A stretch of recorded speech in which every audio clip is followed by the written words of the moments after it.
नमस्कार दोस्तों, आपके और हमारे YouTube channel nursing career club में आप सभी का तहे दिल से स्वागत करते हैं।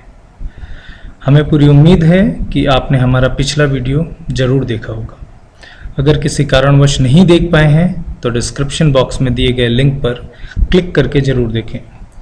यदि आपको हमारा वीडियो पसंद आता है तो लाइक, सब्सक्राइब और शेयर ज़रूर करें। तो आइए आज हम BSc nursing third year medical surgical nursing की unit second management of patient with eye disorder के बारे में कुछ चर्चा करते हैं। So here first we are going to discuss about definition of glaucoma, then its causes, classification of glaucoma, pathophysiology of glaucoma, clinical manifestation of glaucoma, then diagnosis, what are the diagnostic tool to find out or to evaluate glaucoma, explain management of glaucoma. Next one, the another disease condition, that is cataract. Then we are going to discuss about risk factor of cataract, then pathophysiology of cataract, how the cataract happen in the human, then clinical manifestation of cataract, then diagnosis of cataract, and ultimately last management of cataract. So let's begin the class with definition of glaucoma. So what do you mean by term glaucoma? Have you ever listened the term glaucoma? देखिए, आई के अंदर दो तरह के fluid होते हैं, एक aqueous humour और एक vitreous humour. Vitreous humour once in a life span, एक बार में ही जन्म के साथ ही बनता है और कोई उसमें सेवरल ग्रोथ नहीं होती। लेकिन जो एक्वस ह्यूमर है, एक्वस ह्यूमर कंटिन्यूअसली मैन्युफैक्चर्ड होता है, कंटिन्यूअसली एक्सक्रीट आउट होता है। तो ग्लूकोमा के अंदर एक्वस ह्यूमर का कंजेशन हो जाता है।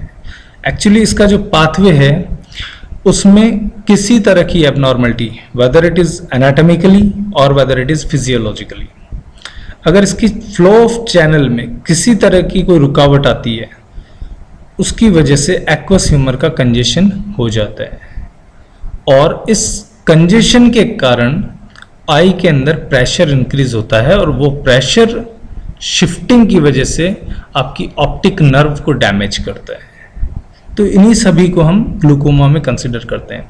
सो the definition is, it is a group of ocular condition characterised by optic nerve damage. So here optic nerve damage related to increased intraocular pressure caused by congestion of aqueous humor in the eye.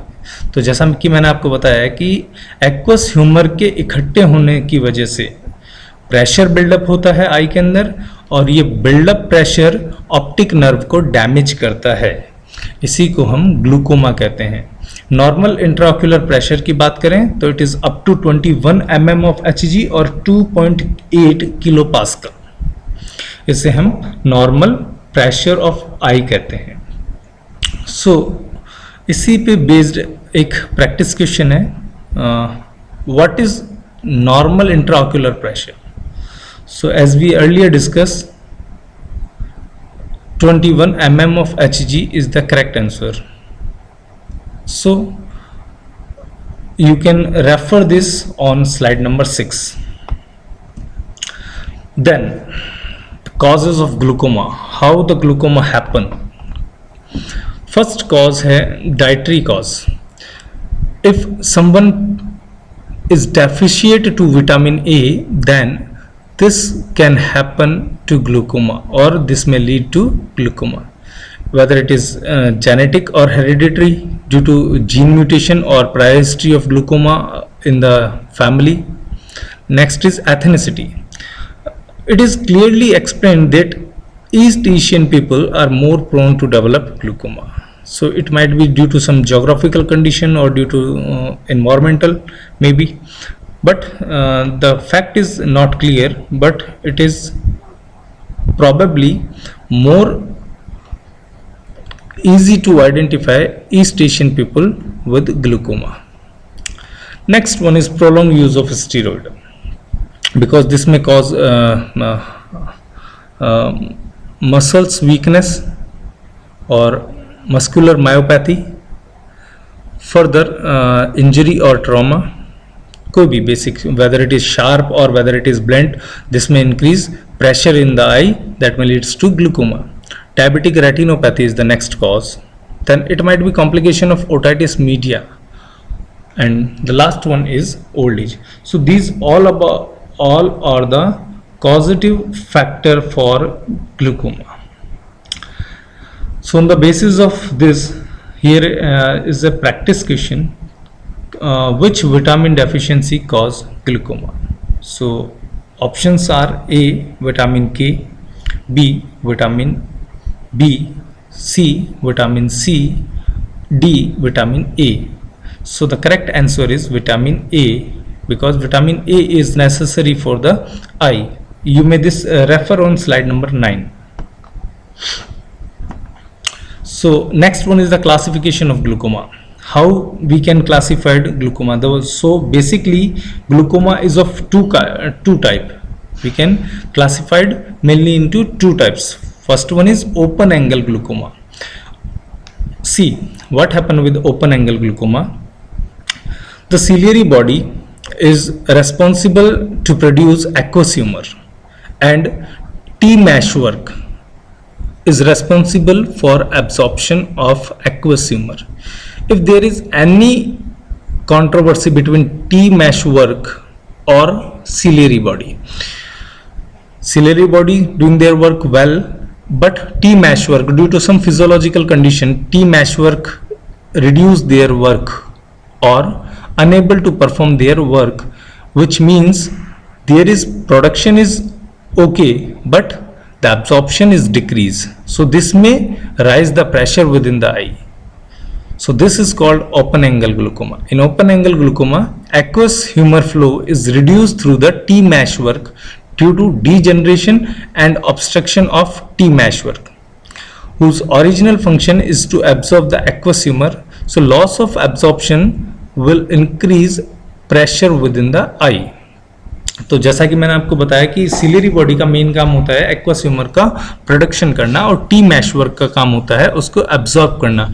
अगर ciliary body अपना काम सही कर रही है, T meshwork में कोई भी डीजेनरेटिव कॉजेस की वजह से या ऑब्स्ट्रक्शन की वजह से एब्जॉर्प्शन नहीं हो पा रहा है प्रॉपर, उस कंडीशन में क्या होगा कि एक्वस ह्यूमर का प्रोडक्शन तो सही है लेकिन एब्जॉर्प्शन नहीं है, और एब्जॉर्प्शन नहीं है तो क्या होगा, वहां पे एक्वस ह्यूमर इकट्ठा होता जाएगा, और वो इकट्ठा हुआ अक्यूमुलेटेड एक्वस ह्यूमर क्या करेगा, प्रेशर इंक्रीज करेगा आई के अंदर, जो कि ग्लूकोमा डेवलप कर सकता है और ग्लूकोमा होता है. Next one is close angle glaucoma. Here what happen, there is forwarded displacement of iris towards the cornea, which may leads to close the angle of aqueous humor. एक pathway जिसके अंदर iris और cornea का जो angle होता है वो close हो जाता है, और उस क्लोज होने की वजह से क्या होता है, एक्वस ह्यूमर का फ्लो जो है वो रेस्ट्रिक्ट हो जाता है, जिसकी वजह से आई के अंदर प्रेशर जो है डेवलप हो जाता है, और फिर वो क्लोज एंगल ग्लूकोमा कहलाता है. So it is also called narrow angle glaucoma. In this iridocorneal angle is completely close because of forwarded displacement of iria against cornea, result in obstruction of flow from posterior to anterior chamber, जिसकी वजह से क्या होगा, posterior से anterior chamber की तरफ flow reduce हो जाएगा और pressure जो है वो build up हो जाएगा आई के अंदर. तो इन दोनों चीज़ों को समझने के लिए आपको flow of aqueous humor समझना बहुत जरूरी है. तो एक फ्लो चार्ट के माध्यम से हम पूरे ओपन और क्लोज एंगल ग्लूकोमा को समझेंगे. So here in the centre ciliary body which is the production house of the aqueous humor. Then this is nourished lens, then towards iris, then cornea. So in between lens or iris and in between of cornea and iris there is two chamber, anterior and posterior chamber respectively. So then this aqueous humor is absorbed by the T meshwork, and this T meshwork will supply to the Schlamann canal, and then Schlamann canal to sacral plexus and then general circulation. देखिए ciliary body का काम है aqueous humour को produce करना, और aqueous humour production के बाद वो पहले जाता है लेंस पे और फिर आयरिस पे, आयरिस के बाद वो कॉर्निया पे जाता है, और यहाँ टी मैशवर्क में आने के बाद वो एब्जॉर्ब होना स्टार्ट हो जाता है, और टी मैशवर्क एब्जॉर्ब होके स्क्लैमन कैनाल में अपना एक्वस ह्यूमर भेजता है, और उसके बाद सैक्रल प्लेक्सिस के बाद वो जनरल सर्कुलेशन में एब्जॉर्ब हो जाता है। इस फ्लो चार्ट के अंदर कहीं पर भी अगर कोई ऑब्स्ट्रक्शन आता है अप टू टी मैशवर्क तो वो ग्लूकोमा कॉज कर सकता है। जैसा कि मैंने आपको ओपन एंगल ग्लूकोमा में बताया था कि ओपन एंगल में सिलियरी बॉडी जो है वो अपना काम सही कर रही है, लेकिन टी मैशवर्क ने अपना काम डीजेनरेटिव कॉजेस की वजह से कम हो गया। तो यहाँ पे लेंस, आइरिस और कॉर्निया पे प्रेशर, एंटीरियर पोस्टीरियर चैम्बर पे प्रेशर जो है वो बिल्डअप हो जाएगा। क्लोज एंगल ग्लूकोमा के अंदर आइरिस का कॉर्निया के ऊपर फॉरवर्डेड डिस्प्लेसमेंट हो रहा है, तो यहाँ पे जो है वो प्रेशर बिल्डअप हो जाएगा। सो ये पूरा फ्लो चार्ट है जिसमें एक्वस ह्यूमर कंटिन्यूसली फ्लो होता रहता है। सो next one is about the pathophysiology. So there are two accepted theory regarding how increase IOP damage optic nerve। Basically हम दो तरह की थ्योरी को अडेप्ट करते हैं, एक डायरेक्ट मैकेनिज्म होता है, एक इनडायरेक्ट मैकेनिज्म होता है। इन दो थ्योरी के माध्यम से हम ये कंसिडर करते हैं कि कैसे बढ़ा हुआ IOP ऑप्टिक नर्व को डैमेज करता है। तो direct mechanism, this theory suggested that high IOP intraocular pressure damage the retinal layer as it passes through the optic nerve head।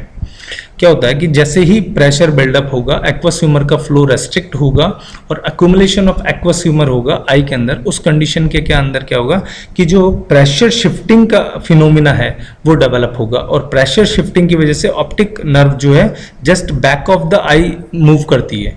तो प्रेशर शिफ्ट होगा बैक ऑफ द आई पे, और वहां पे ऑप्टिक हेड जो है वो डैमेज होगा due to shifting of pressure. तो हियर द मैकेनिज्म इज और the cause is pressure, due to pressure optic nerve head is damaged. So first one this one direct mechanism. Second indirect mechanism. Indirect mechanism में क्या है कि जो pressure buildup हुआ है, जो प्रेशर बिल्डअप हुआ है आई के अंदर एक्वस ह्यूमर रिटेन अक्यूमुलेशन के कारण, उसकी वजह से शिफ्टिंग ऑफ प्रेशर की वजह से इंट्राऑक्यूलर हेड, ऑप्टिक नर्व का जो हेड है वो कंप्रेस हो रहा है, और कंप्रेस होने की वजह से उसमें इस्चेमिक कंडीशन डेवलप हो रही है, और इस्चेमिक कंडीशन डेवलप होने की वजह से उसमें नेक्रोसिस डेवलप हो रहा है, loss of oxygen and all this nutrients. So this may leads to decrease the physiology of optic nerve, or you can say there will be necrosis due to ischemic condition। so हम उसको कहेंगे indirect mechanism। so ischemic theory suggested that increased intraocular pressure compress the microcirculation in the optic nerve, resulting in injury and necrosis of optic nerve। so ये दो theory के साथ हम discuss करते हैं हमारी pathophysiology. so due to the etiological factor, what we discuss in the causes, that age, then diabetic retinopathy, then the trauma, injury and hereditary, ethnicity, so this all are the etiological factors। so due to this what happened, first structural alteration।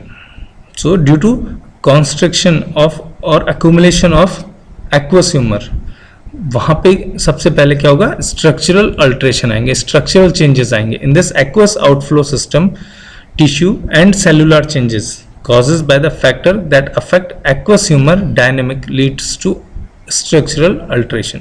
सो वहां पे जैसे जैसे aqueous humour इकट्ठा होता जाएगा वहां पे क्या है, स्ट्रक्चरल चेंजेस आते रहेंगे, और स्ट्रक्चरल अल्ट्रेशन में leads to functional alteration. So structural alteration आने के बाद क्या होता है, फंक्शनल अल्ट्रेशन आने लगता है, जिसके अंदर क्या होता है कि इंट्राऑक्यूलर प्रेशर इंक्रीज होके ब्लड सर्कुलेशन को डिक्रीज करता है, और ब्लड सर्कुलेशन डिक्रीज होने की वजह से इस्चेमिक कंडीशन डेवलप होती है, और इस्चेमिक कंडीशन डेवलप होने की वजह से वहाँ पे नेक्रोसिस डेवलप होता है। तो स्ट्रक्चरल चेंजेस में एनाटॉमिकल चेंजेस आए हैं और फंक्शनल चेंजेस में फिजियोलॉजिकल चेंजेस आए हैं due to compromise of micro blood circulation. Next one, this may leads to optic nerve damage. So atrophy of the optic nerve is characterized by loss of nerve fiber and blood supply. This may manifested by the blurred vision. So when the functional and structural changes happen, this may leads to optic nerve damage due to ischemic condition or due to compression. So this may leads to visual loss. So progressively or gradually increase in pressure over the optic nerve will leads to visual loss, permanent visual loss. So due to optic nerve damage. So next one is the clinical manifestation. What are the several signs and symptoms? We focus in glaucoma. So glaucoma is painful or maybe painless.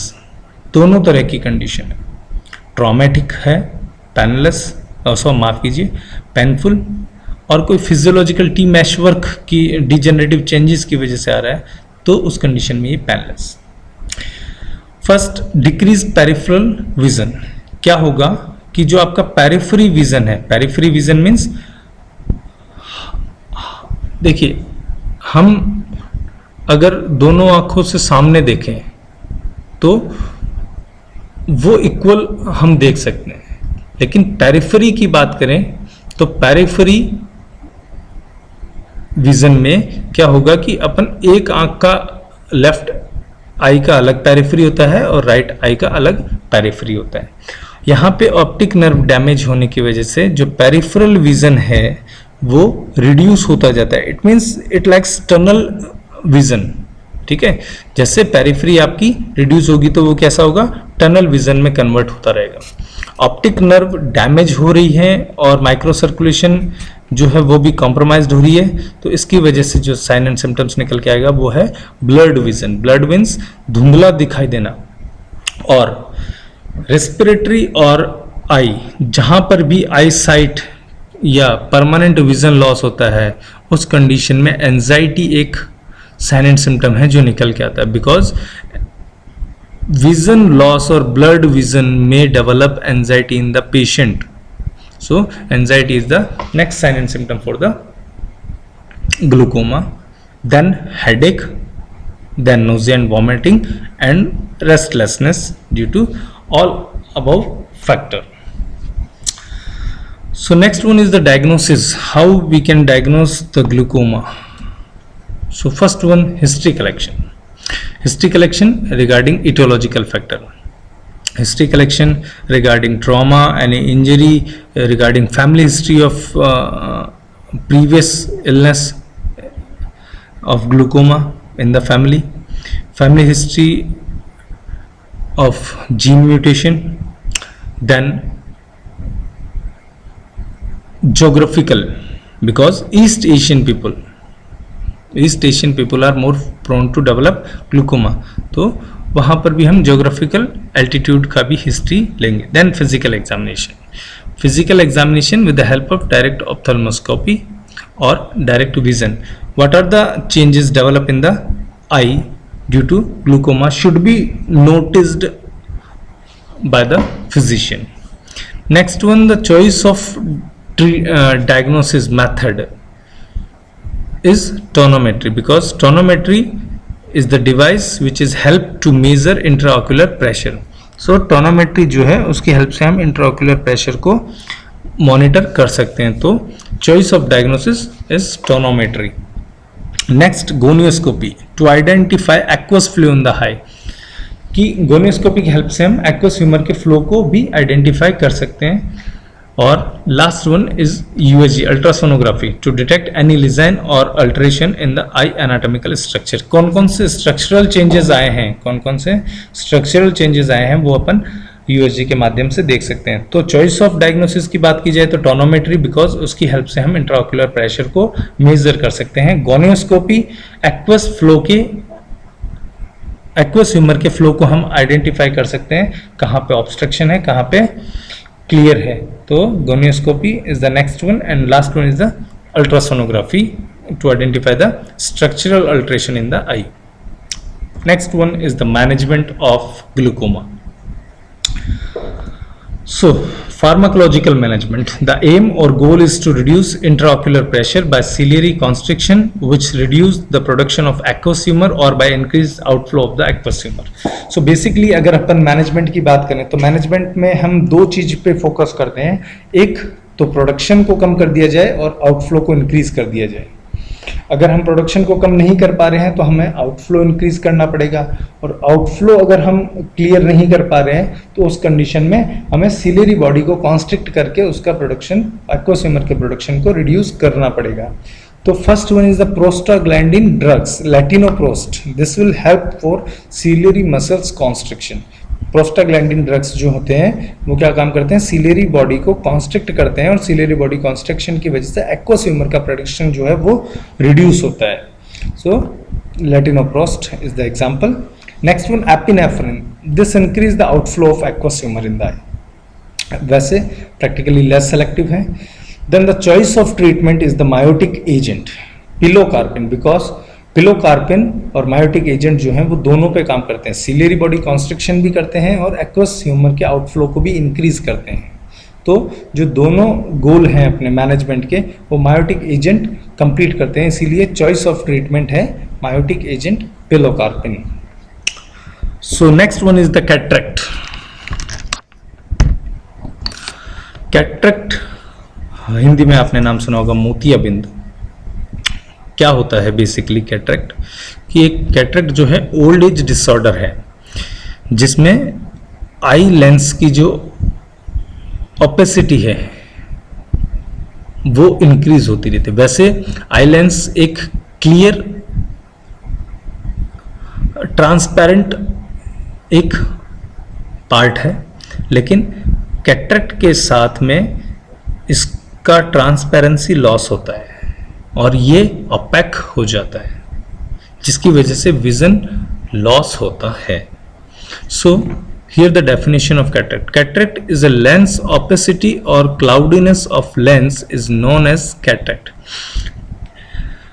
Basically क्या होता है कि cataract में जो आपकी lens transparency है, this transparency become opaque and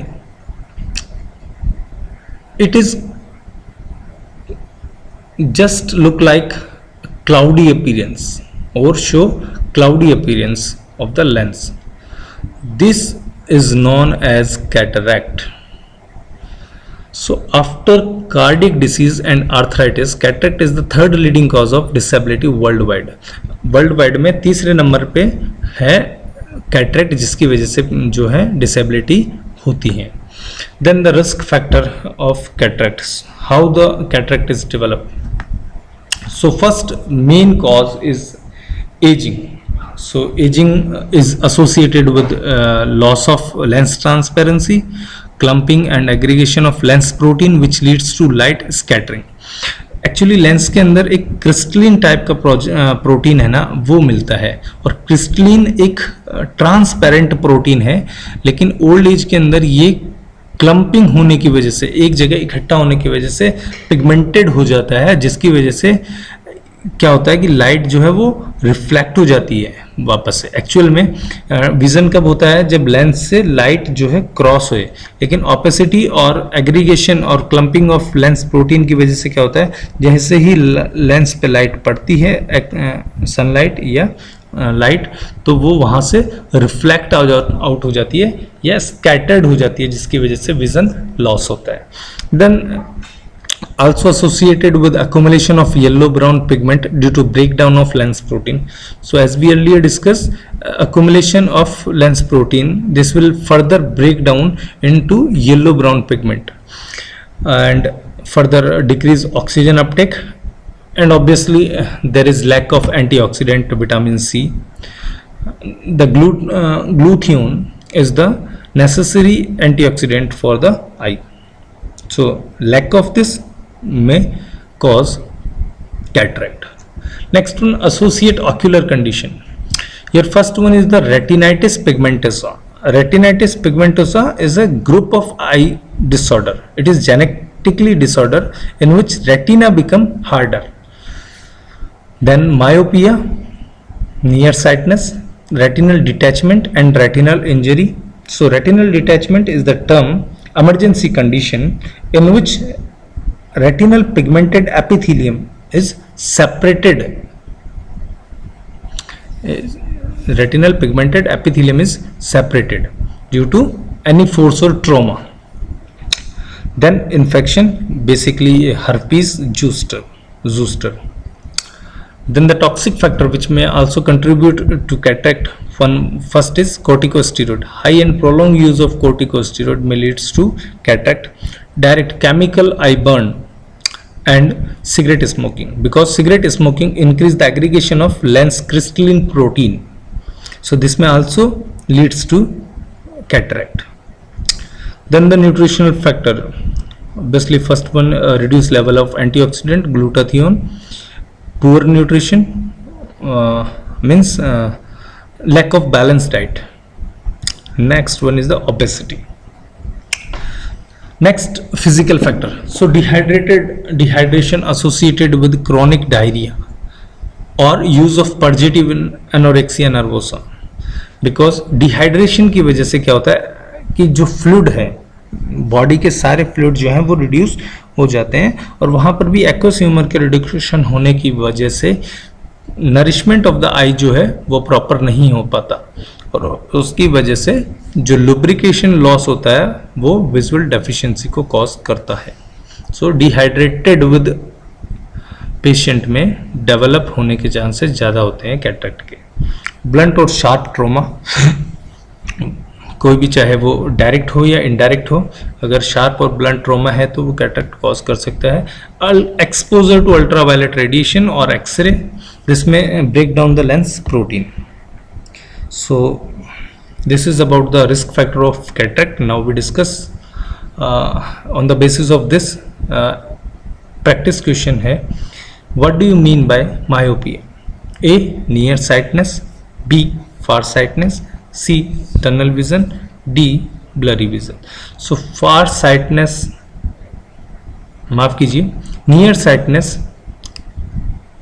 is known as myopia or myopic eye. You may refer this on slide number 32. Then the pathophysiology of cataract. So first, what will happen? The clear lens of the eye transmitted light rays entering the eye and focus them on retina. पहला काम क्या होता है कि lens का जैसे ही light आई वो clearly उसको ट्रांसफर करे और रेटिना पे उसको फोकस करे. With aging, lens protein progressively denture, causing increase in density and yellow brown coloration of the eye. Ageing के साथ में क्या होता है, लेंस प्रोटीन ब्रेक डाउन होता रहता है और उसका एग्रीगेशन होने लगता है, जिसकी वजह से जो leads to other factor such as blunt force trauma can cause thickening and irreversible whitening, cloudiness of the eye. This may leads to the resultant cloudy lens lack the ability to transmit and focus light rays on the retina. तो cloudy appearance जो होता है ना, उसकी वजह से उसको opacity आप कह सकते हो. उस opacity की वजह से और उस cloudiness की वजह से लाइट जो है वो एंटर नहीं कर पाती है लेंस के अंदर और रेटिना पे फोकस नहीं हो पाता है, जिसकी वजह से विजन लॉस होता है. और जैसे ही लेंस पे वो लाइट पड़ती है तो क्लाउडी अपीयरेंस उस लेंस पे जो लाइट पड़ रही है उसको स्कैटर्ड कर देता है, वापस बाहर की तरफ फेंक देता है, जिसकी वजह से जो विजन लॉस होता है. And this resultant cloudy lens will leads to the manifest as blurry vision और loss of vision in the advance age. This is considered as cataract. Then the symptoms of the cataract. First one, cataract is a painless condition which is followed by blurry vision in which the individual is feel surrounding are dimmer, means there is lack of light because light जो है वो sufficient है। दिन में भी patient आपको ये बोलेगा कि लाइट जो है वो डिम है, लेकिन उसका रीज़न यही है कि उसका लेंस जो है वो लाइट रेज को ट्रांसफर नहीं कर रहा है। Then sensitivity to glare light, decrease visual acuity, decrease visual acuity. Then diplopia, diplopia means double vision. Then color shifting, color value shift to yellow brown due to aggregation of lens protein. Next one, the diagnosis of cataract. So basically cataract is easily diagnosed by the physical examination itself, but here we are going to taking history of the patient, what the previous history of the patient, whether the patient is taking corticosteroid, whether the patient is facing some sharp or blunt trauma, whether the patient is contact with the chemical burn, whether the history of smoking, each most important. So what are the risk factor and the causes should be fully described and briefly consider in the history collection. Next one, physical examination. Clear examination of the eye. Physical examination is sufficient to diagnose cataract because cloudy appearance in the lens is known as cataract. So this may easily identified by the naked eye. Next one, ophthalmoscopy. It is a hand-handled device which is used for visualization of eye. Snellen chart. Snellen chart is used for visual acuity. ठीक है, कितना vision disturb हुआ है उसके लिए हम snail chart की help लेते हैं, जिसमें कुछ अल्फ़ाबेट्स और कुछ नंबर्स होते हैं, जिसपे हम 20/20 नॉर्मल कंसीडर करते हैं, 20/20 और 6/6, है ना।